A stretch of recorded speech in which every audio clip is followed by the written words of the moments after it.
লুঙ্গির প্রান্ত দুটো দুহাতে ধরে হাঁটুর উপরে তুলে রীতিমতো দৌড়াচ্ছে আতর। ফালুর ঘরে যেভাবে ঢুকেছিল ঠিক সেভাবে জানালা দিয়ে বেরিয়ে টিউবওয়েলের পাশ দিয়ে সোজা চলে যায় কবরস্থানের দক্ষিণ দিকে। বেড়ালের মতো নিঃশব্দে পালাতে পারেনি। একটা পুরনো কবরের উপর পা পড়তেই মাটি দেবে হুড়মুড়িয়ে পড়ে যায় সে। ওই কে কে? তার পড়ে যাবার শব্দ শুনে ঝুপড়ি ঘরের দরজার কাছ থেকে বাজখায় কণ্ঠটা বলে উঠেছিল। টর্চের আলোও ফেলেছিল শব্দটার উৎস আন্দাজ করে। আতর আর উঠে দাঁড়ায়নি। চুপচাপ কিছুক্ষণ শুয়ে থেকে ধোকা দেবার চেষ্টা করে, যাতে ফালু মনে করে শিয়াল কিংবা বাগডা সবে হয়তো। কে না জানে গ্রামের কবরস্থানে এদের নিত্য আনাগোনা। খবর করে পচাগলা লাশ খেতে এদের জুড়ি নেই। আতরের ধোকায় কাজ হয়। গোর্খদোক আর উচ্চবাচ্য না করে কয়েক মুহূর্ত পরেই একটি বড়সড় মাটির চাকা ছুঁড়ে মারে শব্দের উৎসের দিকে। ঢিলটা পড়ে আতরের খুব কাছেই। হারামজাদার নিশানা বলতে হবে, একটুর জন্য ওটা গায়ে লাগেনি। টর্চের আলোটা সরে যেতেই শুনতে পায় বিড়বিড় করে কেউ কিছু বলছে। তবে শিয়াল আর বাগডাসের 14 গোষ্ঠী উদ্ধার করে দেয়া গালিগালাজগুলো আতরকে স্বস্তি এনে দেয়। গালাগালি থেমে যেতেই আস্তে করে উঠে দাঁড়ায় সে।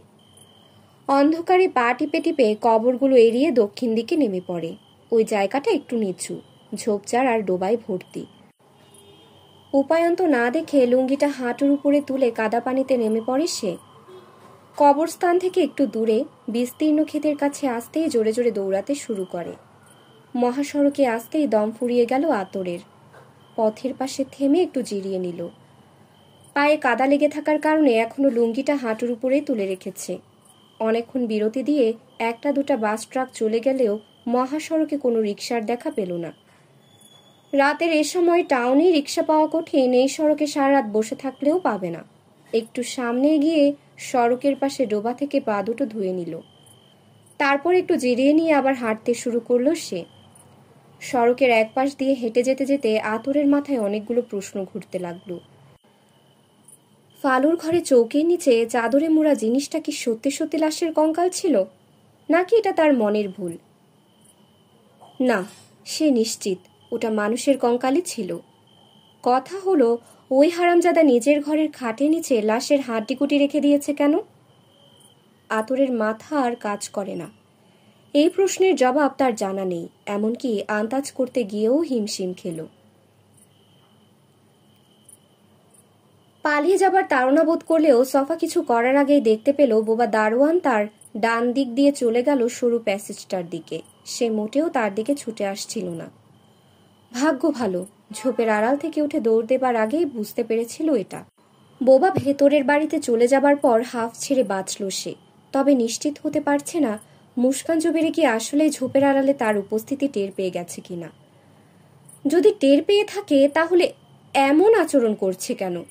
তবে এটাও ঠিক, আতরালের উপস্থিতি জেনে যাবার পরও মহিলা ঠিক এমনটাই করেছিল। কোনো রকম চিৎকার চেঁচামেচি করেনি। এবার তাকে অপ্রস্তুত করে দিয়ে মুস্কান জুবেরি টর্চ লাইটটা জ্বালিয়ে তার দিকে আলো ফেলল। ঠিক তার উপরে নয়, তার থেকে একটু দূরে, ডানে বামে। ঝোপের আড়াল থেকে সফা স্পষ্ট দেখতে পাচ্ছে মহিলার ঠোঁটে মুচকি হাসি। গোর্খদোক ফালু গর্তটা প্রায় ভরে ফেলছে মাটি দিয়ে। দৃশ্যটা সে দেখতে পেয়ে একটু থেমে তাকালো ঝোপের দিকে। কিছু বলল মুস্কান জুবেরিকে। মহিলা মুচকি হাসি দিয়ে মাথা দুলিয়ে জবাব দিল। তবে কি বলছে সেটা এত দূর থেকে বোঝা যাচ্ছে না। কয়েক মুহূর্ত ভেবে সফা আর কোনো ঝুঁকি নিল না। বসা অবস্থায় আস্তে করে একটু পিছিয়ে গেল। তবে তীক্ষ্ণ নজর রাখল মুস্কান জুবেরির দিকে। এভাবে আর একটু পেছনে সরে গিয়ে উপর হয়ে থেকেই ঘুরে আস্তে আস্তে প্যাসেজটাই ঢুকে পড়ল।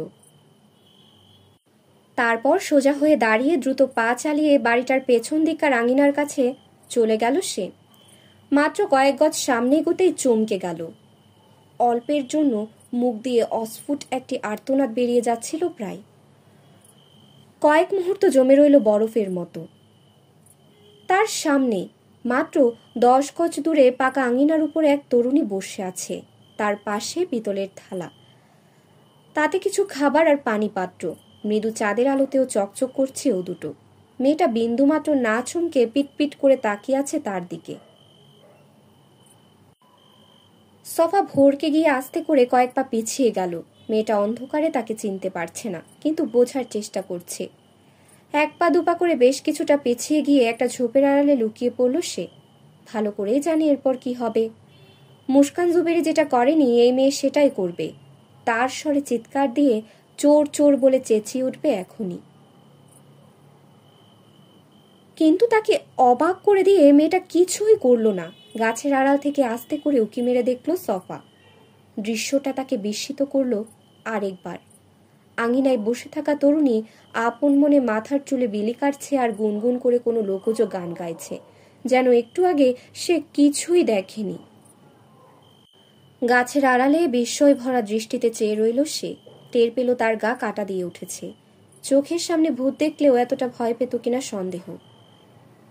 এই বাড়িতে কি হচ্ছে সব? এরা সবাই এমন কেন? তার এই ভাবনাটা বাধাগ্রস্ত হলো কারো পায়ের শব্দে। চমকে পেছনে ফিরে তাকালো সে। দুই দেয়ালের মধ্যে যে প্যাসেজটা আছে সেখান দিয়ে টর্চের আলোক রশ্মির আভা দেখতে পেল। মুস্কান জুবেরি আসছে। কয়েক মুহূর্ত পরে ধীর পায়ে মিসেস জুবেরি বেরিয়ে এলো প্যাসেজটা দিয়ে। ডানে বামে কোথাও না তাকিয়ে সোজা চলে গেল বাড়ির দিকে। আঙিনায় উঠে ওই মেয়েটাকে কিছু বলল, কিন্তু সেটা বোঝা গেল না। মেয়েটা খাবারের থালা আর পানিপাত্র রেখে চুপচাপ উঠে মুস্কান জুবেরির সাথে সাথে বাড়ির ভেতরে চলে গেল। ঝোপের পেছনে বসে রইল সফা। গোরখোদক ফালু এখনো পুকুর পাড়ে আছে, সম্ভবত সেও চলে আসবে এক্ষুনি। তাই হলো।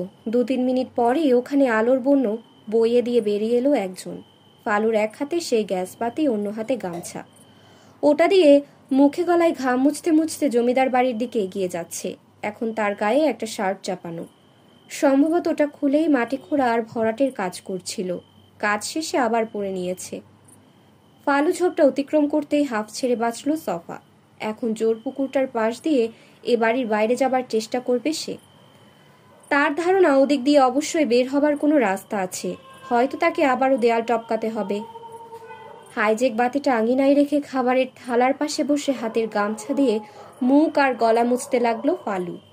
পিতলের পানি পাত্রটা যেই না হাতে তুলে নিয়েছে গোরখোদক, অমনি লাফ দিয়ে উঠল সফা। তার ঘাড়ের উপরে কিছু একটা পড়তে শিরশির করে জ্যাকেটের কলারের ফাঁক গলে ঢুকে পড়েছে ভেতরে। নিজেকে কোনোভাবেই নিয়ন্ত্রণ করতে পারল না সে। গোরখোদক সঙ্গে সঙ্গে পাত্রটা রেখে ঝোপের দিকে তাকালো। তার চোখে মুখে বিস্ময়। গ্যাস বাতি হাতে নিয়ে মুখের কাছে তুলে ধরল সে। সফা লাফ দিয়ে উঠে তার শরীরটা মুচড়িয়ে ছোট্ট প্রাণীটার হাত থেকে মুক্তি পাবার চেষ্টা করল, কিন্তু পরক্ষণেই বুঝতে পারল একটা বড় সড়ো প্রাণী তাকিয়ে আছে তার দিকে। গ্যাস বাতির উজ্জ্বল আলোয় চোখ কুচকে ফেলল সে। ওই ওই ওইখানে কে রে? চিৎকার দিয়ে বলে গোরখোদক ফালু গ্যাস বাতিটা হাতে নিয়ে তেড়ে আসতে লাগলো তার দিকে। ইতর প্রাণীর হাত থেকে রেহাই পাবার চেষ্টা আপাতত বাদ দিয়ে দেয়ালের প্যাসেজটার দিকে প্রাণপণে ছুটে গেল সফা। সে জানে মারাত্মক বিপদে পড়ে গেছে। তার পেছনে ধেয়ে আসছে এমন একজন গোরখোদক যে আজরাইলের মৃত্যুর পরোয়ানার খবর আগে ভাগে টের পেয়ে যায়। কিন্তু এই মুহূর্তে নূরে সোফার কাছে মনে হচ্ছে লোকটা স্বয়ং মৃত্যুদূত। এতটা পথ হেঁটে সে অনেকটাই ক্লান্ত আতরালি। তার মাথায় কিছুই ঢুকছে না। হোটেল সানমুনের ম্যানেজারের কথা শুনে তার দিকে সন্দেহের চোখে চেয়ে আছে। ওই সাংবাদিক নাকি অনেক আগে হোটেল থেকে বের হয়ে গেছে, আর ফিরে আসেনি। ম্যানেজার অবশ্য জানে না ভদ্রলোক একজন সাংবাদিক। ঘণ্টাখানেক আগে সে নিজে একটা ভ্যানে তুলে দিয়েছে লোকটাকে। তাহলে আবার কোথায় গেল? এত রাতে সুন্দরপুরে একা একা ঘুরে বেড়াবে না? এখানকার কাউকে চেনেও না ওই সাংবাদিক। তাছাড়া রাতের এই সময় রিক্সা পাওয়া মুশকিলের ব্যাপার। কিন্তু ম্যানেজার যখন জানালো শহরের ওই ভদ্রলোক তার বাইসাইকেলটা নিয়ে গেছে, তখন চিন্তায় পড়ে গেল। সাইকেল নিয়ে যাবে কোথায়? কি এমন জরুরি কাজ পড়ল যে হঠাৎ করে এত রাতে বেরিয়ে পড়তে হলো? কয়েক ঘন্টা ধরে তার মাথায় একের পর এক প্রশ্ন এসে ভিড় করছে। জট পাকিয়ে ঘুরে বেড়াচ্ছে, কিন্তু কোনোটারই জবাব পাচ্ছে না। ভেবেছিল ফালুর ব্যাপারে কিছু তথ্য দিয়ে সাংবাদিককে চমকে দেবে। সে যে আসলে একজন ইনফরমার সেটা বুঝতে পারবে নূরে সফা। সুন্দরপুরের সব খবর তার কাছে আছে, এমন বদ্ধমূল ধারণাটি মারাত্মক হোঁচট খেয়েছে ওই ডাইনি আর ফালুর কারণে। হারানো গৌরব ফিরে পাবার জন্য ভেতরে ভেতরে অস্থির হয়ে আছে। ম্যানেজারের দিকে তাকালো। তার উপস্থিতি মোটেও পছন্দ করছে না লোকটা। তবে সাহস করে সেটা প্রকাশও করতে পারছে না। অবাক হলো না আতুর, সুন্দরপুরের অনেক মানুষই তার সাথে এমন করে। ম্যানেজারের ডেস্কের সামনে একটা চেয়ারে বসে পড়ল সে। ঠিক করলো ওই সাংবাদিকের ফিরে আসার জন্য অপেক্ষা করবে। মানে, কাচুমাচু হয়ে বলল ম্যানেজার। সারাদিন ডিউটি কইরা একেবারে টায়ার্ড হইয়া গেছি, একটু ঘুমাইতাম। ঘুমান, সমস্যা কি? নির্বিকার ভঙ্গিতে বলল ইনফর্মার। এক পায়ের উপর আরেক পা তুলে আরাম করে বসলো এবার। না মানে, এটা তো শহরের হোটেল না, সারা রাত খোলা রাখি না, 12টার দিকে বন্ধ কইরা দেই। ম্যানেজারের দিকে স্থির চোখে তাকিয়ে ডেস্কের পেছনে দেয়াল ঘড়িটা দেখে নিল। 12টা তো এখনো বাজে নাই, আপনার 12টা বাজুক, আমি চইলা যামো। আতুরের দ্ব্যর্থবোধক কথায় ঢোক গিলল ম্যানেজার। এই হারামজাদা মনে হচ্ছে সত্যি সত্যি তার 12টা বাজাতে এসেছে। আর কিছু না বলে চুপ মেরে গেল সে। লোকটার দিকে চকিতে চেয়ে মুচকি হাসল ইনফর্মার। সুরতালি তার হোটেলটাকে বেশ্যাপাড়া বানিয়ে রেখেছে। রাত গভীর হলে শুরু হয় মজমা। এই ম্যানেজার যত গোবেচারা চেহারা করে রাখুক না কেন, সে জানে লোকটা গভীর জলের মাছ, ডুবে ডুবে জল খায়। ব্যবসা কেমন চলতাছে? ম্যানেজার নিচু হয়ে কে যেন করছিল। আতুরের প্রশ্ন শুনে মুখ তুলে তাকালো। এই তো, তেমন একটা ভালা না, বাঁকা হাসি দিল সে। কন কি, ফেরিঘাটের খানকি পট্টিটা তো তুইলা দিছে, অহন তো আপনাগো বিজনেস ভালা থাকুনের কথা। বিব্রত ভঙ্গি করল লোকটা। এটা খুবই ছোট টাউন, এখানে ব্যবসা বাণিজ্য সবসময়ই মন্দা থাকে। শুনেন, আপনার একটা বুদ্ধি দেই, একটু সামনের দিকে ঝুঁকে বলল সে। খানকি পাড়ার ভুসকি মাগিগুলারে বাদ দিয়া নতুন কিছু নিয়ে আসেন। ম্যানেজার অনিচ্ছা সত্ত্বেও তার দিকে চেয়ে রইল। আগের মতো তো আর যাত্রাপালা হয় না, যাত্রাপালার মাইয়াগুলা কাম কাইজও পায় না। ওগরে হোটেলে তুলেন, পিঁপড়ার মতো কাস্টমার আইব। ম্যানেজার কিছু বলতে যাবে অমনি পুলিশের একটা জিপ এসে থামলো হোটেলের সামনে। আতর আর ম্যানেজার দুজনে জানালা দিয়ে বাইরে তাকালো। জিপ থেকে নামলো সাদা পোশাকের এক মাঝবয়সী লোক। ওসি সাহেব? বিস্মিত ইনফর্মার দাঁড়িয়ে পড়ল। ম্যানেজারের দিকে তাকালো সে। লোকটা আবারও বিব্রত ভঙ্গি করছে। আপনি আগে কইবেন না ওসি সাহেব আইব? এই মুহূর্তে এরকম জায়গায় সুন্দরপুর থানার ভারপ্রাপ্ত কর্মকর্তার মুখোমুখি হতে চাইছে না। এমনিতেই এখন ওসির সুনজরে নেই, তার উপর এরকম জায়গায় দেখা হয়ে গেলে লোকটা যতটা না লজ্জায় পড়বে তার চেয়ে বেশি রেগে যাবে তার উপর। না মানে, হাত তুলে ম্যানেজারকে থামিয়ে দিল সে। লোকটা এখন ডেস্ক ছেড়ে দাঁড়িয়ে পড়েছে। ওসি সাহেব কি দোতলায় যাইব? হ। আতর আর দেরি না করে গজরাতে গজরাতে সোজা চলে গেল নিচতলার টয়লেট রুমের দিকে। জোরপুকুরের অপর পারে উঁচু ঢিবির নিচে লুকিয়ে আছে সফা। তার সারা শরীর চুলকাচ্ছে, ঘাড় থেকে পিঠ পর্যন্ত চুলকানির চোটে পুড়ে যাচ্ছে যেন। সম্ভবত ঝোপে থাকা কোনো ছ্যাঙ্গা কিংবা ওই জাতীয় কীট তার ঘাড় দিয়ে পিঠে ঢুকে পড়েছে। তুচ্ছ কীটটা এখনো তার পিঠের কোথাও লেগে আছে। তবে সফা হাত ব্যবহার করে জ্যাকেটটার উপর দিয়ে এমনভাবে ওটাকে পিষে ফেলেছে যে ভর্তা না হয়ে যায় না। প্রাণীটা মরে গেলেও তার বিষ ঠিকই ছড়িয়ে দিয়েছে। সফার ইচ্ছে করছে জ্যাকেট আর শার্টটা খুলে সামনের পুকুরের পানিতে নেমে গোসল করতে, কিন্তু এই মুহূর্তে এটা কোনোভাবেই সম্ভব নয়। ঢিবির ঢালুতে উপর হয়ে শুয়ে আছে সে, তার নজর পুকুরের ওপারে। গ্যাসবাতির আলোয় দেখতে পাচ্ছে জোর পুকুরটা আসলে দুটো পুকুর নয়, বরং ডিম্বাকৃতির বড় একটা পুকুর। তবে নারী পুরুষের ঘাট দুটোর মাঝখানে মোটা দেয়াল চলে গেছে পানির মধ্য দিয়ে বেশ কিছু দূর। ফলে ঘাটে গোসল করতে আসা নারী পুরুষের মধ্যে এক ধরনের আড়াল তৈরি করা সম্ভব হয়েছে। সফার কাছে মনে হলো পুরুষ ঘাটটা ভেঙে ছুঁড়ে আছে, ওটা হয়তো খুব একটা ব্যবহৃত হয় না এখন। একটু আগে যেখানে মাটি চাপা দেওয়া হয়েছে সেখানে গোরখোদক ফালু হাতের বাতিটার উপরের দিকে তুলে ধরে আশেপাশে তাকাচ্ছে, খুঁজে বেড়াচ্ছে তাকে। সফা যেখানে লুকিয়ে আছে দূর থেকে সেখানেও দেখার চেষ্টা করছে, তবে গোরখোদক পা বাড়াচ্ছে না। এক জায়গায় দাঁড়িয়ে থেকে বোঝার চেষ্টা করছে তার অবস্থান। এমন সময় বোবা দারোয়ান হন্তদন্ত হয়ে ছুটে এলো সেখানে। গোরখোদকের সাথে হাত নেড়ে ইশারায় কথা বলল সে। ঘটনা কি জানতে চাইছে? পুকুরের অপর পাড়ের দিকে আঙুল উঁচিয়ে দেখালো ফালু। সফা বুঝতে পারছে তাকে এখন সটকে পড়তে হবে, তবে অপেক্ষা করলো ওই দুজন এরপর কি করে সেটা দেখার জন্য। ওরা এদিকটা আসতে নিলেই সে দৌড় দেবে, কিন্তু দৌড়ে যাবে কোথায়? ঘন অন্ধকারেও বুঝতে পারছে পুকুরের পূব দিকে সামান্য একটু নিচু জায়গার পরে বড়সড় জলাশয় আছে। সম্ভবত পানির ঠাঁই বেশি হবে না, সাঁতার দিতে গেলেও সেটা হবে বোকার মতো কাজ। আর পানির ঠাঁই কম হলে তো মহা বিপদ। এরকম জলাশয় দিয়ে দৌড়ে কতটুকুই বা যেতে পারবে? দুজন তাগড়া যুবক ঠিকই ধরে ফেলবে তাকে। পুকুরের ওপারে সিদ্ধান্তহীনতায় পড়ে যাওয়া দুই যুবকের দিকে চেয়ে রইল সে। চকিতে বাম দিকে তাকালো। চাঁদের ম্রিয়মান আলোয় দেখতে পেল পুকুরের দক্ষিণ দিকে ঝোপঝাড়ের আধিক্য বেশি। বড় বড় গাছও রয়েছে প্রচুর। সম্ভবত ওখান দিয়ে এগিয়ে গেলে এই বাড়ি থেকে বের হওয়া যাবে। ঠিক এই সময় পুকুর পাড়ে টর্চ হাতে চলে এলো মুস্কান জুবেরি। তাকে দেখে বোবা দারোয়ান আর গোরখোদক ছেলেটা এগিয়ে এলো।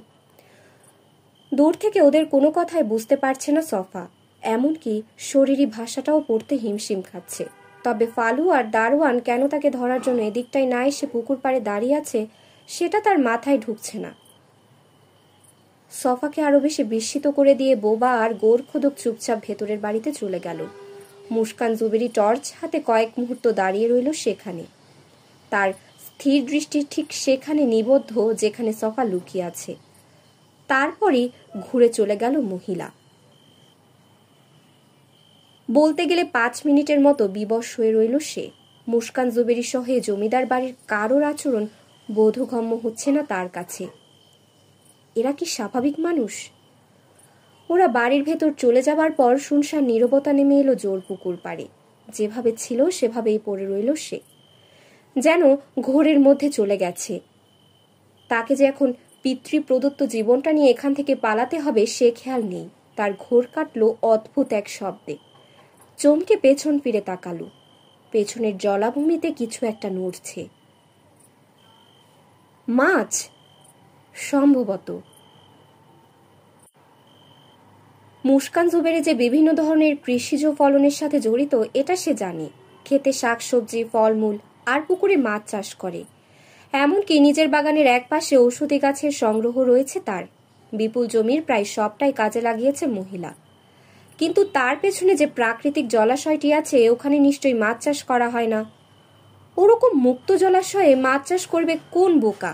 সে যতটুকু বুঝতে পারছে পুকুরেই মাছ চাষ করা হয়। তাহলে জলাশয় ওগুলো কি?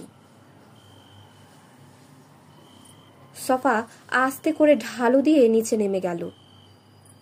পুকুরের পেছন দিকটা বিস্তীর্ণ নিচু জলাশয় চলে গেছে পূব দিকে। ক্ষয়িষ্ণু চাঁদের আলোয় ভালো করে তাকিয়ে দেখলো তার থেকে 10-12 হাত দূরে জলাশয়টি প্রায় 5 ফুট উঁচু কাঁটাতারের বেড়া দিয়ে পুকুর পাড় থেকে আলাদা করা হয়েছে। রাতের অন্ধকারে প্রথম দেখায় ওটা চোখে পড়েনি। সেই কাঁটাতারের দিকে কয়েক পা এগিয়ে গেল সে। পানির মধ্যে যে জিনিসটা নড়াচড়া করছে সেটা যেন উঠে আসছে কাঁটাতারের দিকে। একটু কুঁজো হয়ে ভালো করে দেখল। সঙ্গে সঙ্গে ভিড়মি খেল সে।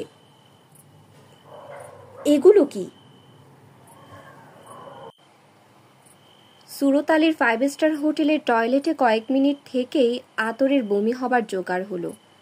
এই হোটেলের নিচতলাটি একদম সস্তা কাস্টমারদের জন্যে, ফলে এখানকার সবকিছুই জঘন্য। মশার উপদ্রব যেমন তেমনই টয়লেটের দুরাবস্থা। সুরত আলীর ভাবসাব অনেকটা এমন, এসবে না পোষালে একটু বেশি টাকা খরচ করে দোতলায় থাকো, কে মানা করেছে? সস্তার 3 অবস্থা। সুয়ারেজ লাইন জ্যাম হয়ে আছে, হাগামোতা সব জমে আছে প্যানে, তার উপরে 3-4টা ব্যবহৃত কন্ডোম ভাসছে। নাক চেপে কয়েক মিনিট পার করে দিয়ে বেরিয়ে এলো বাইরে। এই সানমুনে আর থাকা যাবে না, এমনকি এর বাইরেও নয়। ওসি সাহেব একটু ফুর্তি করতে এসেছে, তার ত্রিসীমানায় থাকার ইচ্ছে নেই আতরের। হাতে ঘড়ি নেই বলে হোটেল থেকে বের হওয়ার সময় ম্যানেজারের ডেস্কের পেছনে দেয়াল ঘড়িটা দেখে নিল। রাত 12টা বাজতে বেশি বাকি নেই, অথচ সাংবাদিক এখনো হোটেলে ফেরত আসেনি। তার কাছে ব্যাপারটা মোটেও ভালো ঠেকছে না। মনের একটা অংশ বলছে এসব নিয়ে এত মাথা ঘামিয়ে কি লাভ? ওই সাংবাদিককে মাত্র 2 দিন ধরে চেনে, এরকম একজনের জন্য এত দুশ্চিন্তা করার কি আছে? আবার অন্য অংশটা খারাপ কিছুর আশঙ্কা করে কিছুটা উতলা হয়ে উঠছে। নিজের বাড়িতে ফিরে যাওয়াটা তার জন্য কোনো ব্যাপারই না। এখান থেকে হেঁটে গেলে 5 মিনিটের পথ, কিন্তু সেখানে গিয়ে কি করবে? কে আছে তার জন্যে? একা মানুষ। রাতের বেলায় ঘরে ঢুকলে মনে হয় সে দুনিয়াতে সবচেয়ে একলা। সারাদিন এটা ওটা করে নিজের একাকিত্ব ভুলে থাকা যায়, কিন্তু রাত খুবই নির্মম। তাকে সারা রাত নির্ঘুম রেখে জানিয়ে দেয় আদতে সে বড্ড একা। এমনিতেও সে রাত বেড়াতে ঘুরে বেড়ায়, যতটুকু সম্ভব নিজের ঘরে ফিরে যাওয়াটা এড়াতে চায়। থানার সাথে ঝামেলা না হলে রাত 2টা-3টা পর্যন্ত পুলিশদের সাথেই কাটিয়ে দিত। মুরগি ধরা আর ডিম বের করার কাজে পার করে দিত সারাটা রাত। মুরগি ধরার কাজ না থাকলে অন্য কাজে ব্যস্ত থাকত। জুনিয়র এসআই কনস্টেবলদের সঙ্গে ভাং খাওয়া, বাংলা মদে চুর হওয়া, কখনো কখনো ফেরিঘাটের বেশ্যাপাড়ায় ঢুমারা সবই করত। ভালো গাঁজা আর মদ পেলে পুরুষ মানুষের জন্য রাত কাবার করাটা কি আর এমন কঠিন কাজ?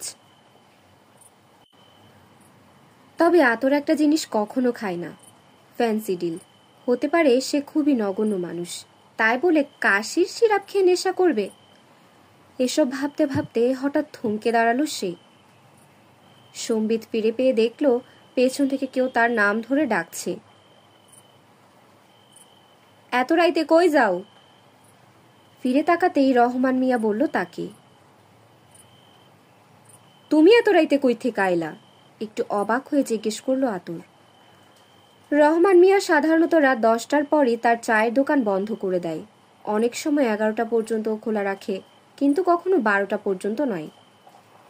গেছিলাম একটু পুব পাড়ায়, তমিজের বাপটা আতখা মইরা গেছে, হে আবার আমার জ্যাঠার সম্বন্ধী হয়। ও, আর কিছু বলল না আতর। এটা সে মাস্টারের বাড়ি থেকে ফেরার পথেই জেনেছিল। শহরের মানুষটারে দেখলাম কানারাইতে সাইকেল নিয়ে বাইর হইছে, এখন আবার তুমি এত রাইতে ঘোরাফেরা করতেছো, ঘটনা কি? সাইকেলের কথা বলাতে আতর ভুরু কুচকে ফেলল। সাইকেল নিয়ে কারে দেখছো? এই তো একটু আগে তোমার ওই শহরের লোকটারে সাইকেল চালাইয়া যাইতে দেখলাম।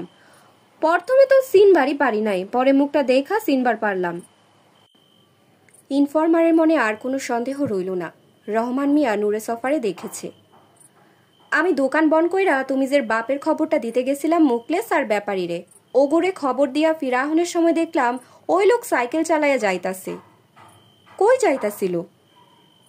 জোরপুকুরের দিকে যাইতে দেখলাম। নিচের ঠোঁট কামড়ে ধরল আতর। জোরপুকুর মানে জমিদার বাড়ি। ওই সাংবাদিক তাহলে মুস্কান জুবিরির বাড়িতে গেছে। কিন্তু কিভাবে যাবে? সে নিশ্চয়ই গেটের কাছে গিয়ে বলবে না, আমি একজন সাংবাদিক, মুস্কান জুবিরির সাথে দেখা করতে চাই। যদি সেটা করার চিন্তাও করে, এত রাতে নিশ্চয়ই করবে না। কি ভাবতাছো? রহমান মিয়ার প্রশ্নে মাথা দোলালো সে। না, কিছু না। বাড়িতে যাওয়ার আগে আরো কিছু আত্মীয় স্বজনের খবরটা দিয়া যায়। মরার খবর যত বেশি মানুষে জানান যায় তত বেশি নেকি, বুঝলা? মাথা নেড়ে সায় দিল ইনফরমার। যাও তাইলে নেকি কামাও গিয়া। রহমান মিয়া আর কোনো কথা না বলে চলে গেল। ফাঁকা রাস্তায় ঘোরের মধ্যে হাঁটতে লাগলো আতর। তাহলে এ কারণেই হোটেলের ম্যানেজারের কাছ থেকে সাইকেলটা নিয়ে বেরিয়েছে সাংবাদিক। এটা আরও আগেই তার বোঝা উচিত ছিল। ওই লোক একটা কাজেই সুন্দরপুরে এসেছে, মুস্কান জুবিরির ব্যাপারে খোঁজ খবর নেওয়া।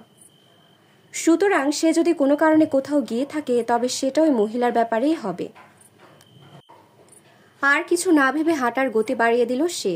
শীতের রাত যত বাড়ে ততই বাড়ে কুয়াশার তেজ। রাতের এই সময়টাতে ভারী কুয়াশা পড়ছে। আতরের গায়ে পাতলা একটা সোয়েটার। 2 হাত বুকের কাছে ভাঁজ করে শীতের প্রকোপ থেকে রক্ষা পাবার চেষ্টা করল। পায়ের স্যান্ডেল ভেদ করে শীতের হিম বাতাস ঢুকে পড়ছে, তার চেয়ে বেশি ঢুকে পড়ছে লুঙ্গি দিয়ে। দ্রুত গতিতে হেঁটে কয়েক মিনিটের মধ্যেই রবীন্দ্রনাথের সামনে চলে এলো। হোটেলটা বন্ধ থাকলেও জলজলে সাইনে বিরাট আর ভারী কি নামটা নির্জন মহাসড়কের পাশে প্রকটভাবে ফুটে উঠছে বারবার। সেদিকে তাচ্ছিল্য ভরেছে একদলা থুতু ফেলল আতর। রবীন্দ্রনাথকে অতিক্রম করে মহাসড়ক থেকে নেমে গেল ছোট্ট রাস্তায়। এই রাস্তাটা চলে গেছে জমিদার বাড়ির দিকে। তার আশঙ্কা সাংবাদিক ওই ডাইনির বাড়িতে গিয়ে বিপদে পড়েছে। ফালুর ঘরে যা দেখেছে তা তো মামুলি কিছু নয়।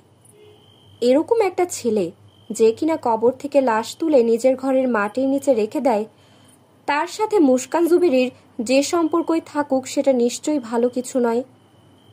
আতরের আরও মনে হলো জমিদার বাড়িতে তার ঢোকার কাহিনীটা বলার পরই হয়তো সাংবাদিক এরকম সাহস দেখানোর কথা চিন্তা করেছে। গোরখতক ফালু কেন ওই মহিলার বাড়িতে ঢুকলো সেটা হয়তো খতিয়ে দেখার জন্য তার মতোই দেয়াল টুপকে ঢুকে পড়েছে জমিদার বাড়িতে, কিন্তু শহরের লোকটার কোনো ধারণাই নেই ওই ডাইনি কতটা ভয়ঙ্কর। জমিদার বাড়ির সামনে সে দূর থেকে মেইন গেটের দিকে তাকালো। সে জানে না বোবা দারোয়ান গেটের পেছনে আছে কিনা। দেয়াল টুপকে জমিদার বাড়ির ভেতরে ঢোকার কোনো ইচ্ছে তার নেই, সে শুধু দেখতে চায় ভেতরের অবস্থাটা। দেয়াল বেয়ে উঠে বাড়ির ভেতরটা দেখবে বলে বাম দিকের সীমানা প্রাচীর ধরে কিছুটা এগিয়ে গেল। এর আগে যেখান দিয়ে উঠেছিল সেখানে আসতেই কিছু একটা চোখে পড়ল তার। আবছা আবছা দেখতে পাচ্ছে, কিন্তু বুঝতে একটু অসুবিধা হলো না জিনিসটা কি। সানমুনের ম্যানেজারের সাইকেলটা সীমানা প্রাচীরে হেলান দিয়ে রাখা আছে। এরকম জায়গায় সাইকেলটা রাখার একটাই মানে, ওই সাংবাদিক ঠিক এখান দিয়ে এই দেয়াল টপকে বাড়ির ভেতরে ঢুকে পড়েছে। হালার সাংবাদিক করছেটা কি? বিস্ময় লাগা ভয়ের সাথে সফা দেখতে পাচ্ছে কুৎসিত কিছু প্রাণী কাঁটাতারের বেড়ার ওপাশে ছিপছিপে পানিতে নড়াচড়া করছে। প্রাণীগুলোর আকার বেশি বড় নয়, সম্ভবত শিশু অবস্থায় আছে এখন, কিন্তু ওদের মা বাবারা নিশ্চয় জলাশয়ের মধ্যেই ঘোরাফেরা করছে। সফার মাথায় ঢুকছে না এসব ভয়ঙ্কর প্রাণী এখানে কেন, এদের তো এখানে থাকার কথা নয়। সেও গ্রামের ছেলে, 15-16 বছর বয়স পর্যন্ত গ্রামে থেকেছে। এসএসসি পাশ করে ঢাকা শহরে চলে গেলেও গ্রামের সাথে তার সম্পর্ক এখনো অটুট। সুযোগ পেলেই গ্রামে চলে যায়, নদীতে পুকুরে সাঁতার কাটে। কই, কখনো তো এরকম জিনিস দেখেনি। আতর বলেছিল মুস্কান জুবেরি মাছ চাষ করে, শাকসবজি আবাদ করে, এমনকি গরুর খামারও দিয়েছে, কিন্তু এই জিনিসের কথা বলেনি। আবারও বুঝতে পারল ইনফরমার কতটা অজ্ঞ এই রহস্যময়ী মহিলার ব্যাপারে। এর কারণটাও সে ধরতে পারল। মুস্কান জুবেরির সাথে এখানকার সব হোমরা চোমরাদের খাতির, মহিলার ব্যাপারে নাক গলানোর সাহস কেউ রাখে না। আতর আলী ভেবে দেখেছে এসব ব্যাপারে আগ্রহ দেখিয়ে কোনো লাভ নেই, বরং ক্ষতির সম্ভাবনাই বেশি। এখন কিছু টাকা কামাই করার ধান্দা পেয়েছে বলে তাকে সাহায্য করছে মহিলার ব্যাপারে খোঁজ খবর নিতে। মাত্র 10-12 গজ দূরে কুৎসিত প্রাণীগুলো ছিপছিপে পানিতে দাপাদাপি করলেও সফা ওগুলোকে নিয়ে ভয় পাচ্ছে না। তার কারণ কাঁটাতারের বেড়ার জন্য ওরা তার কাছে ঘেঁষতে পারবে না। তবে তার ভয় হচ্ছে অন্য কারণে, এখান থেকে বের হবার রাস্তাটা কোথায় বুঝতে পারছে না। ক্ষয়িষ্ণু চাঁদ হেলে পড়েছে আকাশে, চারপাশে আবার নজর দিল সে। তার ধারণা মহাসড়কটি এই বাড়ির দক্ষিণ দিকে। সড়ক আর বাড়ির মাঝখানে বিস্তীর্ণ ক্ষেত সহ কিছু নিচু জমি আছে। বাড়ির সীমানা প্রাচীরের দক্ষিণ দিকেও জলাশয় দেখেছে সে। পূব দিকের জলাশয়ের সাথে দক্ষিণ দিকের জলাশয়ের সংযোগ আছে কি সে নিশ্চিত হতে পারছে না। নিশ্চিত জানা থাকলে ওদিক দিয়ে বের হবার চেষ্টা করত। তার কেন জানি মনে হচ্ছে জমিদার বাড়িটার 3 দিক দিয়েই অশ্বক্ষুরাকৃতির জলাশয় ঘিরে রেখেছে, অনেকটা প্রাচীনকালের দুর্গের মতো।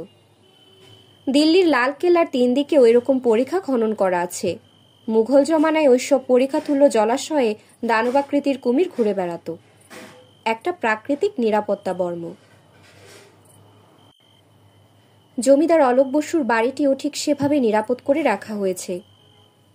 তবে সফার বিশ্বাস হচ্ছে না এটা জমিদার অলোকনাথ কিংবা তার বাপ দাদাদের কাজ।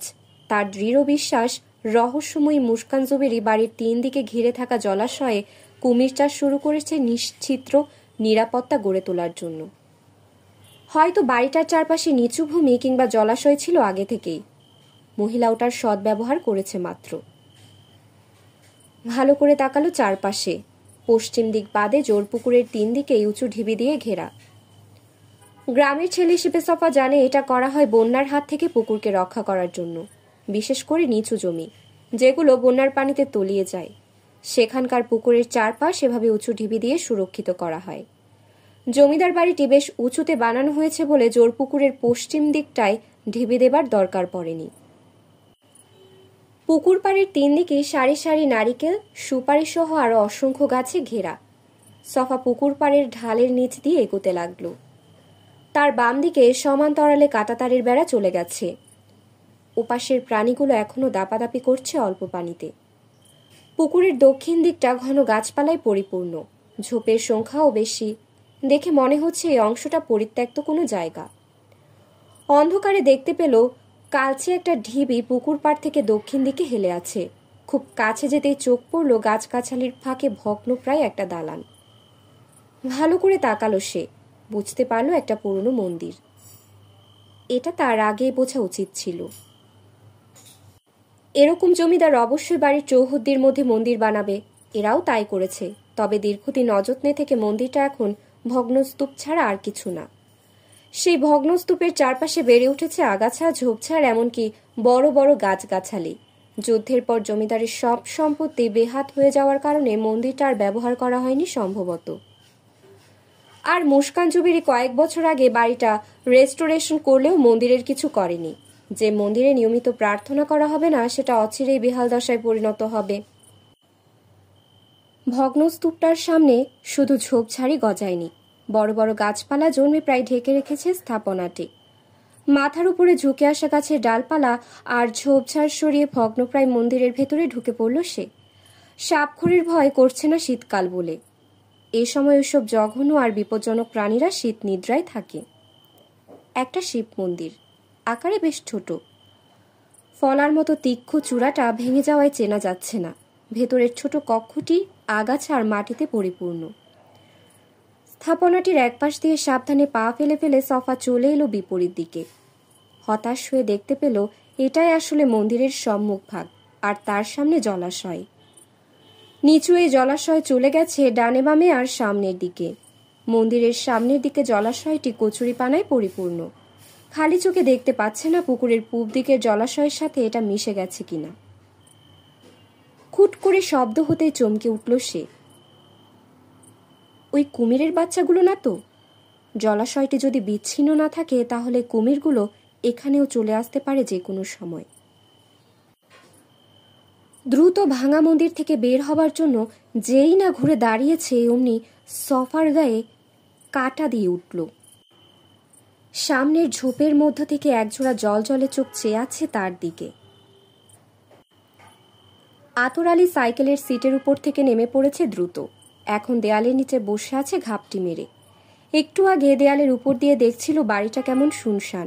মানুষজন আছে বলে মনে হয় না, কারো কোনো সারা শব্দ নেই। শুধু দোতলার একটা ঘর থেকে মৃদু লালচে আলো দেখা যাচ্ছে। তবে দারোয়ান ইয়াকুবকে গেটের কাছে না দেখে সে বুঝে গেছিল ওই বোবা নিশ্চয়ই লীলা খেলায় মশগুল। তার তো গেটের পাশেই থাকার কথা। রাতের সময় ওখানে না থাকার একটাই মানে, কাজের মেয়েটাকে নিয়ে ওসব শুরু করে দিয়েছে। দৃশ্যটা কল্পনা করে সুরসুরি পেল না আতর, বরং ঈর্ষায় আক্রান্ত হলো। দেয়াল টপকানোর কথা ভাবলেও দ্বিধায় পড়ে গেছিল। স্বল্প পরিচিত কারোর জন্য এত বড় ঝুঁকি নেওয়ার কোনো মানেই হয় না। নূরে সফা নামের সাংবাদিক তার কাছ থেকে সব শোনার পরও জেনে শুনে ওই বাড়িতে ঢুকে পড়েছে। তার যদি কিছু হয় সেজন্য নিজেই দায়ী হবে। লোকটার কি হয়েছে সে সম্পর্কে অবশ্য বিন্দুমাত্র ধারণাও করতে পারছে না আতুর। তবে খারাপ কিছু হয়েছে বলেই মনে করে সে। তা না হলে অনেক আগেই ওই বাড়ি থেকে বের হয়ে আসতো। সাইকেলের সিটের উপর দাঁড়িয়ে যখনই সব ভাবছিল তখনই দেখতে পায় দারোয়ান ছেলেটা বাড়ির পেছন থেকে বেরিয়ে আসছে, আর তার পেছনে ওই গোরখোদক ফালু। সঙ্গে সঙ্গে সাইকেলের উপর থেকে নেমে দেয়ালের পাশে চুপচাপ বসে পড়ে সে। এই বাড়িতে এতক্ষণ ধরে হারামজাদা কি করছে? তার চেয়েও বড় কথা, ফালু যদি এখানে এই বেটির বাড়িতে থেকে থাকে তাহলে কবরস্থানে তাকে কে ধাওয়া করলো? সত্যি বলতে আতর একটু ভয়ই পেয়ে গেল। ভূতপ্রেতের ব্যাপারে তার বিশ্বাস একটু অদ্ভুত রকমের, থাকলেও থাকবার পারে। জমিদার বাড়ির গেট খোলার শব্দ শুনতে পাচ্ছে সে। তার মনে হচ্ছে ফালু বুঝি এখনই চলে আসবে এখানে। সে যে লুকিয়ে আছে সেটা কেউ জানে না, তারপরও মনের মধ্যে এই ভয়টা কাজ করছে। ঢোক গিলল ইনফরমার। ফালুর ভারী পায়ের শব্দ শুনতে পাচ্ছে। সে কি এখানে আসছে? আস্তে আস্তে ভারী পায়ের শব্দটা মিইয়ে গেলে হাফ ছেড়ে বাঁচল।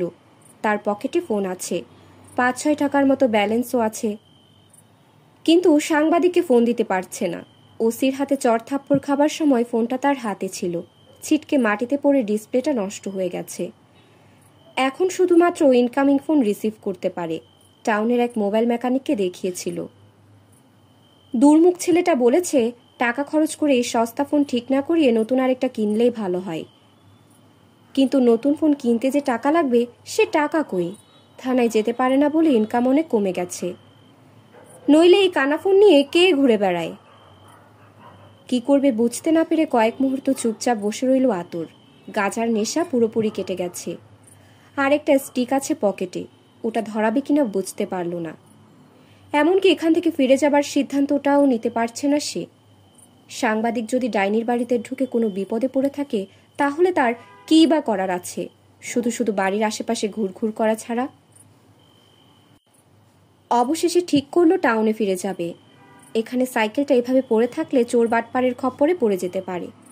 তার চেয়ে ভালো হবে ওটা দিয়ে ফিরে যাওয়া। তাহলে টাউনে যেমন হেঁটে যেতে হবে না, তেমনি বেচারা ম্যানেজারেরও একটা সম্পত্তি রক্ষা পাবে।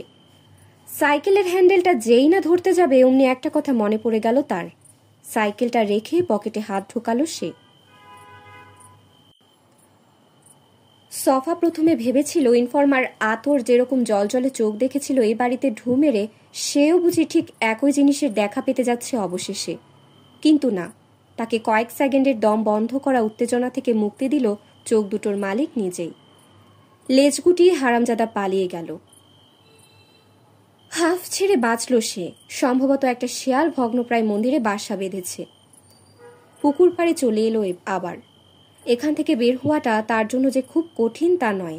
পকেটে মোবাইল ফোন আছে, বেশি সমস্যা হলে বাধ্য হয়ে ওটাই ব্যবহার করতে হবে। কিন্তু তাতে করে সফার চিন্তায় ব্যাঘাত ঘটিয়ে তার ফোনটা ভাইব্রেট করে উঠল। এখানে ঢোকার আগেই রিংটোন অফ করে ভাইব্রেট মোডে দিয়ে রেখেছিল। মন্দির থেকে একটু সরে নিচু হয়ে বসে পড়ল সে। পুকুরের ওপার থেকে কেউ যেন তাকে দেখতে না পায় সেজন্যে। ডিসপ্লেতে কলার আইডি দেখে বিষম খেল। আতর আলী? এত রাতে সে কেন ফোন দেবে? তার নাম্বারই বা পেল কোত্থেকে? যতদূর মনে পড়ে ইনফরমারকে সে তার ফোন নাম্বার দেয়নি। দ্রুত কলটা রিসিভ করতেই কণ্ঠটা ফিসফিসিয়ে বলে উঠল, আপনি কই? ঠিক আছেন তো? আপনি আমার নাম্বার পেলেন কোথায়? তার আগে কন আপনি কি ওই বেটির বাড়িতে হান্দাইছেননি? সফা খুবই অবাক হলো। আপনি কি করে জানলেন আমি? মানে মানে আমি ওই... আপনার কি মাথা খারাপ হইয়া গেছে? সফাকে মাঝপথে থামিয়ে দিয়ে বলল ইনফরমার। আমি কেমনে জানলাম সেইটা জরুরি না, আগে কন এখন কই আছেন? ঠিকঠাক আছেন তো? কথাটা বলার আগে ঢোক গিলে নিল সে। আমি তো জোরপুকুর পাড়ে, মানে জমিদার বাড়ির ভেতরে আটকা পড়ে গেছি। কি?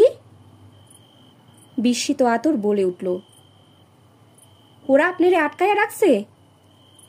আরে না, ধরা পড়িনি। আমি পুকুর পাড়ে ঢুকে পড়েছি, এখন বের হতে পারছি না। আপনারে ওরা কেউ দেখে নাই? কেউ কিছু টের পায় নাই?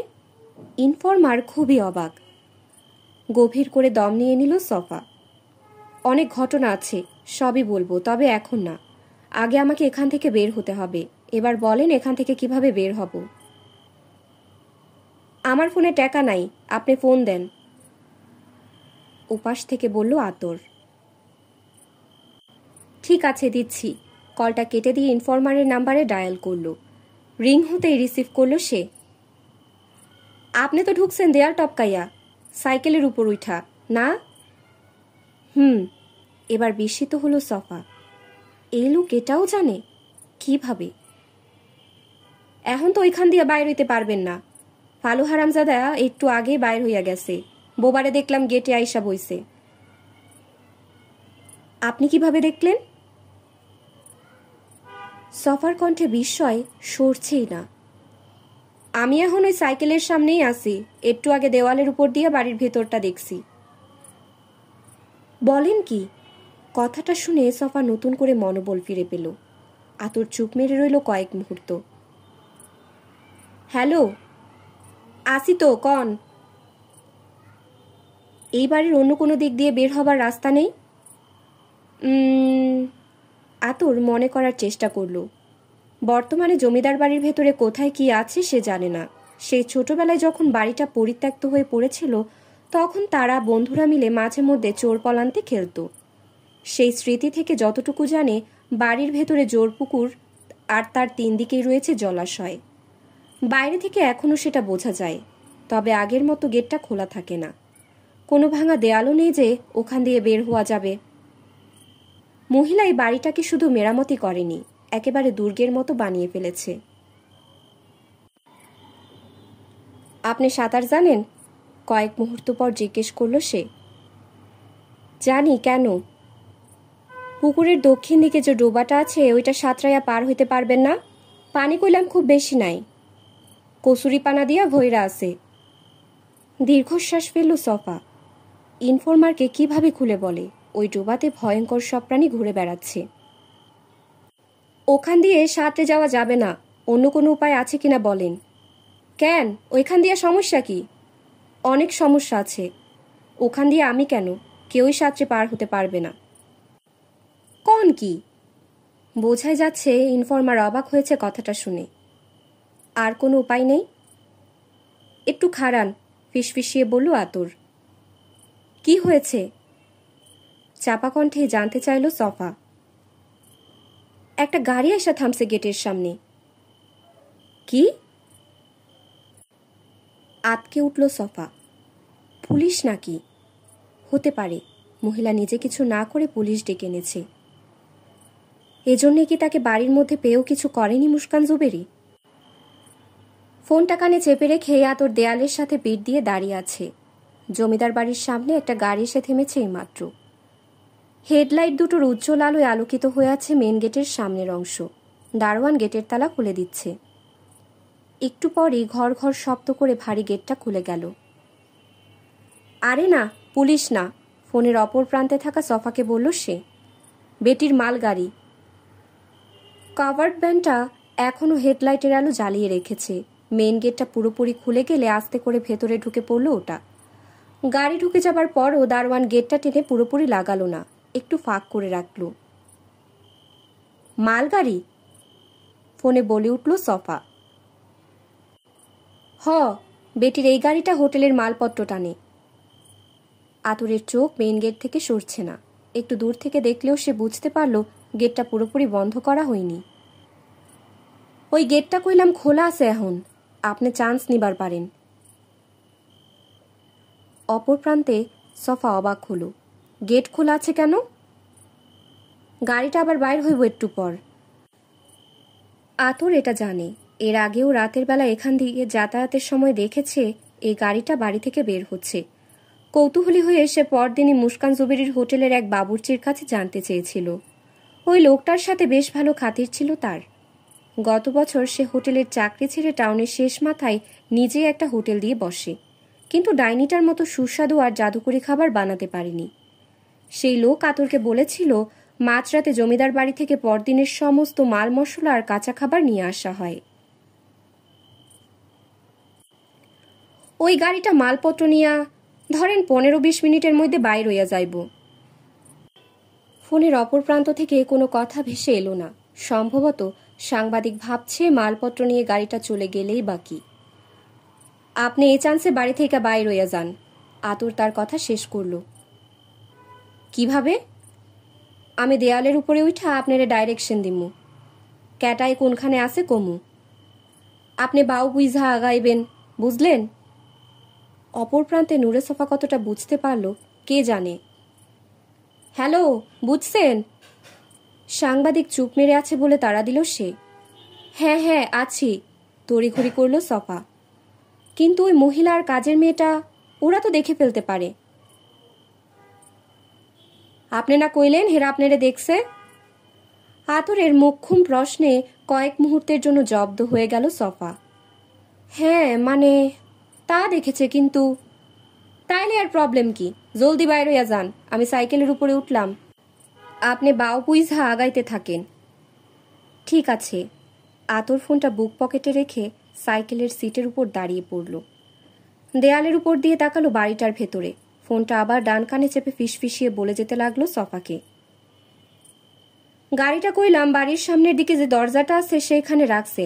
ড্রাইভার নিয়ে 2 জন, একজন বাড়ির ভেতরে গেল, ড্রাইভার গাড়িতেই আছে।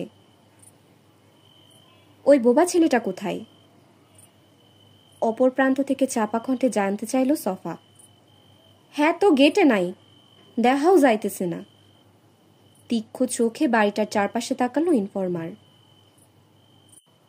মনে হয় মালপত্র টানার কামে হাত লাগাইতাছে।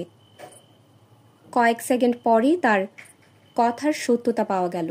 বোবা দারোয়ান আর অন্য একটা ছেলে 2 হাতে কিছু মালপত্র নিয়ে বেরিয়ে এলো বাড়ির ভেতর থেকে।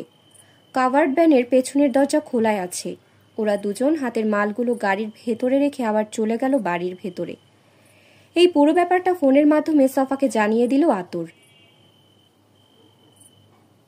তাহলে বোবা ছেলেটা মালপত্র লোড করার কাজে ব্যস্ত? হ, সফার প্রশ্নে জবাব দিল সে। টাইম নষ্ট না করে আগাইতে শুরু করেন। হেরা হ্যাগো কাম করতাছে, আপনি আপনার কাম করেন। ঠিক আছে। কানে ফোন চেপে রেখে বাড়ির ভেতরে কড়া নজর রাখল ইনফরমার। কাভার্ড ভ্যানের ড্রাইভার নিজের সিটে বসে আছে এখনো। বোবা আর অন্য লোকটা বাড়ির ভেতরে যাবার পর আর বের হয়ে আসেনি। আগান, তাড়া দিল আতর। একদম ক্লিয়ার আছে, বোবা আর হোটেলের পোলাটা ভেতরে ঢুকছে। ফোনের অপর প্রান্ত থেকে কোনো জবাব এলো না। হ্যালো? সাড়া নেই। কান থেকে ফোনটা সরিয়ে ডিসপ্লের দিকে তাকালো। নষ্ট ডিসপ্লে দেখে কিছুই বোঝা সম্ভব নয়। আবারও কানে লাগিয়ে শোনার চেষ্টা করলো সে। কোনো আওয়াজ নেই। মনে হচ্ছে না লাইনে কেউ আছে। চিন্তিত হয়ে নিচের ঠোঁট কামড়ে ধরল আতর। সাংবাদিক লাইন কেটে দিয়েছে? না, কেটে দেবার কথা নয়। হয়তো এমনিতেই লাইনটা কেটে গেছে, একটু পর আবার ফোন করবে। কয়েক মিনিট চলে গেলেও তাকে ফোন করা হলো না। বোবা আর অন্য লোকটা এর মধ্যে 2 বার মালপত্র লোড করে গেছে। সাইকেলের সিটের উপরে দাঁড়িয়ে থেকে বিরক্ত হয়ে উঠল আতর। ঘটনা কি বুঝতে পারছে না। সাংবাদিক নিজের দরকারে তার সাথে যোগাযোগ করার কথা, কিন্তু তার দিক থেকে কোনো সাড়াই নেই। বিরক্তির পাশাপাশি একটা খারাপ আশঙ্কাও জাগল মনে। লোকটা বের হবার চেষ্টা করতে গিয়ে ধরা পড়ে গেল না তো? পুকুর পাড় থেকে 2 দেয়ালের মাঝখানের প্যাসেজ দিয়ে আবারও মূল বাড়ির ভেতরে ঢুকে পড়েছে সফা। তার মেজাজ যার পরনাই খারাপ। একটু আগে আতরের সাথে কথা বলার সময়ই মোবাইল ফোনটার চার্জ শেষ হয়ে গেছে। বিপদের সময় সবকিছুই বিরুদ্ধে চলে যায়। নইলে ফোনটা ঠিক এ সময়ে কেন এমন করবে? সফা অবশ্য জানে ভুলটা তারই হয়েছে। খুব একটা চার্জ না দিয়েই হোটেল থেকে বের হয়ে গেছিল। তখন তো আর বুঝতে পারিনি এভাবে এখানে এতক্ষণ আটকে থাকবে। যাই হোক, ওই ইনফরমার নিশ্চয়ই 7-5 ভেবে যাচ্ছে, কিন্তু এই মুহূর্তে ওসব নিয়ে মাথা ঘামানোর অবকাশ নেই। তাকে এখন দ্রুত এই বাড়ি থেকে বের হতে হবে। সতর্ক পদক্ষেপে বাড়িটার পেছনের বাগান পেরিয়ে গেল সে। তাকে কেউ দেখে ফেলে কি হবে তা নিয়ে খুব বেশি মাথা ঘামাচ্ছে না। ওরা যা দেখার এরই মধ্যে দেখে ফেলেছে, যা বোঝার তাও বুঝে নিয়েছে। বাড়ির পেছনে পাকা আঙিনাটার পাশ দিয়ে যাবার সময় দেখতে পেল দোতলার একটা ঘরে বাতি জ্বলছে। ফোনটা চালু থাকলে বুঝতে পারত দারোয়ান আর অন্য 2 জন লোকের অবস্থান কোথায়। ঝুলন্ত প্যাসেজটার নিচ দিয়ে বাড়ির সামনের অংশে আসতেই বাম দিকে তাকিয়ে দেখতে পেল কাভার্ড ভ্যানটা দাঁড়িয়ে আছে মূল ভবনের সদর দরজার সামনে। ভ্যানের পেছনের দরজা খোলা, ভেতরে কিছু মালপত্রও চোখে পড়ছে। সীমানা প্রাচীরের যেখানটা দিয়ে সে ঢুকেছিল সেদিকে তাকালো। অন্ধকারে কিছু বোঝা যাচ্ছে না। একটা বড় গাছের ডালপালা ঝুঁকে আছে দেয়ালের দুদিকেই। আতর আলী যদি এখনো থেকে থাকে তাহলে সম্ভবত তাকে দেখতে পাবে। সে হাত নাড়লেও কোনো স্বরশব্দ পাওয়া গেল না। আতর সম্ভবত দেয়াল থেকে নেমে গেছে। তার ফোন কেটে যাবার পর ইনফরমার নিশ্চয়ই বেশিক্ষণ অপেক্ষা করেনি। এমনটি যখন ভাবছে ঠিক তখনই দেখতে পেল দেয়ালের উপরে একটা ঝুলন্ত ডাল নড়ে উঠেছে। বুঝতে পারল সফা। ইনফরমারের কাণ্ডজ্ঞান বেশ ভালো। সাহস করে 1 পা এগিয়ে গেল সে। এখন সে পুরোপুরি উন্মুক্ত। বাড়ির ভেতর থেকে কেউ বেরিয়ে এলে তাকে দেখে ফেলতে পারে। তারপরে ঝুঁকি নিল। গভীর করে দম নিয়ে কোনো দিকে না তাকিয়ে সোজা এগিয়ে গেল মেন গেটের দিকে। গেটের কাছে চলে আসতেই হাঁফ ছেড়ে বাঁচল। গেটটা আধ ভেজানো, যেটুকু ফাঁক আছে তার মধ্য দিয়ে অনায়াসে বের হয়ে যেতে পারবে। নূরে সফা যেই না গেট দিয়ে বের হয়ে যাবে অমনি শুনতে পেল চিৎকারটা। ওই কে? মাঝরাত, চারপাশ বেশ অন্ধকার। তার উপরে গ্রামের এবড়ো থেবড়ো পথ। সেই পথ দিয়ে প্রাণপণে দৌড়াতে গিয়ে সফার অবস্থা কাহিল হয়ে গেল। জমিদার বাড়ির মেন গেট থেকে এক দৌড়ে মহাসড়কে চলে আসাটা চারটিখানি কথা নয়। তাকে উদ্দেশ্য করে চিৎকারটা দিতেই সে আর এক মুহূর্ত সময়ও নষ্ট করেনি। পেছনে কে ধাওয়া দিল সেদিকেও খেয়াল করেনি। ভো দৌড় বলতে যা বোঝায় সে তাই করেছে। জমিদার বাড়ি থেকে অনেক দূরে আসার পর ক্ষণিকের জন্য পেছনে ফিরে তাকিয়েছিল। কাউকে দেখেনি। দৌড়ানোর সময় তার মনে হয়েছিল কেউ তার পিছু নেবে না। এতক্ষণের অভিজ্ঞতায় বুঝে গেছে এই বাড়ির লোকগুলো স্বাভাবিক আচরণ করে না। সবাই যা করে এরা করে তার ঠিক উল্টোটা। নিজের বাড়িতে অনাহত একজনকে আবিষ্কার করার পর কেউ এরকম অদ্ভুত আচরণ করবে? অবিশ্বাস্য। সড়কের উপর এসে থামল সে। দম ফুরিয়ে হাঁপাচ্ছে। হাঁটুর উপরে দুহাত রেখে উপর হয়ে দম নিতে লাগলো। ইচ্ছে করছে কালো পিচের রাস্তায় বসে পড়তে। বহু কষ্টে বুকের লাফানোটা স্বাভাবিক করতে পারল। টের পেল পা দুটো কেমন আড়ষ্ট হয়ে গেছে। তার পায়ের মাংসপেশিগুলো এরকম ভো দৌড়ের জন্য মোটেও অভ্যস্ত নয়। বিগত 5 বছরে এরকম দৌড়াতে হয়েছে বলে মনে করতে পারল না। সড়কের দিকে তাকালো। একেবারে ভুতুড়ে। মানুষজন তো দূরের কথা, রিক্সা ভ্যানও দেখা যাচ্ছে না। এখন তাকে 2 মাইল হেঁটে হোটেলে ফিরে যেতে হবে। ভাবতেই গা গুলিয়ে উঠল। টুংটাং শব্দ শুনে পেছনে ফিরে তাকালো সে। সড়ক থেকে নেমে যাওয়া কাঁচা রাস্তাটা দিয়ে একটা সাইকেল আসছে তার দিকে। সোজা হয়ে দাঁড়ালো সফা। হাফ ছেড়ে বাঁচল। এক দৌড়ে এইখানে আইসা পড়ছেন? সাইকেলটা তার পাশে থামিয়ে বলল আতুর। ওই ড্রাইভার তো গেটের বাইরেই যায় নাই। ওটা ড্রাইভার ছিল? হ। আতুর সাইকেল থেকে নেমে পড়ল। সফা কিছু বলতে গিয়ে থেমে গেল। বহুদূরে দেখতে পেল জমিদার বাড়ির দিক থেকে এগিয়ে আসছে একজোড়া হেডলাইট। কাভার্ড ভ্যানটা। আতুরও দেখতে পেল। চলেন, গাড়িটা আহনোর আগে ফুইটা পড়ি। আপনি ডাবল চালাতে পারবেন? পারুম। ইনফর্মার সাইকেলের সিটে বসতেই তার সামনের রডের উপরে বসে পড়ল সফা। সমস্যা নাই, প্যাডেল মারার আগে বলল। গাড়িটা আমাকেও পিছনে লাগবো না, ওইটা হোটেলে যাইব। তাদের সাইকেলটা মহাসড়কের উপর দিয়ে নিঃশব্দে এগিয়ে যেতে লাগলো। সফা পেছন ফিরে দেখতে পেল কাভার্ড ভ্যানটা এখনো সড়কে উঠে আসেনি। রবীন্দ্রনাথকে অতিক্রম করার সময় আলতো করে হাফ ছাড়ল সে। রকিং চেয়ারে বসে দোল খেতে খেতে গভীর ভাবনায় ডুবে আছে মুস্কান জুবেরি। মাঝরাত, সুন্দরপুর ঘুমিয়ে পড়েছে অনেক আগে। এমনিতে এখানকার লোকজন 9টা-10টার পরে ঘুমিয়ে পড়ে। শীতের রাতে এই সময়টা আরেকটু এগিয়ে আসে। গত কয়েক বছর ধরে এখানে থাকলেও দেরি করে ঘুমানোর অভ্যেস তার যায়নি। তবে আজ আরো দেরি করে ঘুমাবে।